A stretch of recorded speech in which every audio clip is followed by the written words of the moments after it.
কাদিয়ানীরা হযরত মুহাম্মদ মুস্তাফা সাল্লাল্লাহু আলাইহি ওয়াসাল্লামকে শেষ নবী মানে না।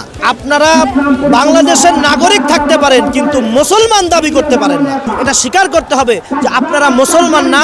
আপনাদের রাজধানীর ঐতিহাসিক সোহরাওয়ার্দী উদ্যানে প্রথমবারের মতো অনুষ্ঠিত হল আন্তর্জাতিক খতমে নবুয়ত মহাসম্মেলন, যেখানে দেশ বিদেশের শীর্ষ আলেম ও রাজনৈতিক নেতাদের উপস্থিতিতে জমে ওঠে এক ব্যতিক্রমী পরিবেশ। শনিবার অনুষ্ঠিত এই মহাসম্মেলনে লাখো মানুষের ঢল নামে, যা শুরু থেকেই সামাজিক যোগাযোগ মাধ্যম ও সংবাদ মাধ্যমে তীব্র আলোচনার জন্ম দেয়।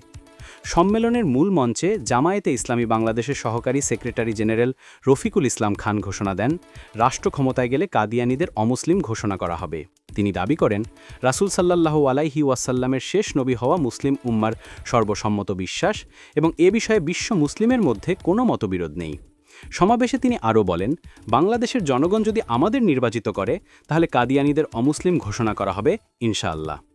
এ মহাসম্মেলনের মঞ্চে উপস্থিত ছিলেন বিএনপির স্থায়ী কমিটির সদস্য সালাউদ্দিন আহমেদ, ইসলামী আন্দোলন বাংলাদেশের আমির মুফতি সাইয়্যদ মোহাম্মদ রেজাউল করিম, হেফাজতে ইসলামের আমির মাওলানা শাহ মহিবুদ্দিল্লাহ বাবুনগরী, জমিয়ত উলামায়ে ইসলামের সভাপতি মাওলানা উবাইদুল্লাহ ফারুক এবং বাইতুল মুকাররম জাতীয় মসজিদের খতিব মুফতি আব্দুল মালেক সহ দেশের শীর্ষ আলেম ও রাজনৈতিক নেতারা। আন্তর্জাতিক এই সম্মেলনে সৌদি আরব, ভারত, পাকিস্তান সহ বিভিন্ন দেশের আলেমদের অংশগ্রহণ অনুষ্ঠানটিকে দিয়েছে বৈশ্বিক গুরুত্ব, যা আয়োজকদের মতে মুসলিম বিশ্বের ঐক্য ও বিশ্বাস রক্ষার প্রতীক হিসেবে নতুন অধ্যায়ের সূচনা করতে পারে।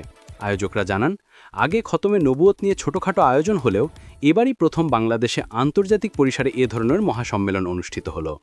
ধর্মীয় অঙ্গন, রাজনীতি এবং সাধারণ মানুষের মাঝে এই আয়োজনে সৃষ্টি হয়েছে নতুন আলোচনার কেন্দ্রবিন্দু, যা আগামী দিনে দেশের সামাজিক ও রাজনৈতিক প্রেক্ষাপটে কী প্রভাব ফেলবে তা এখন সময়ই বলে দেবে।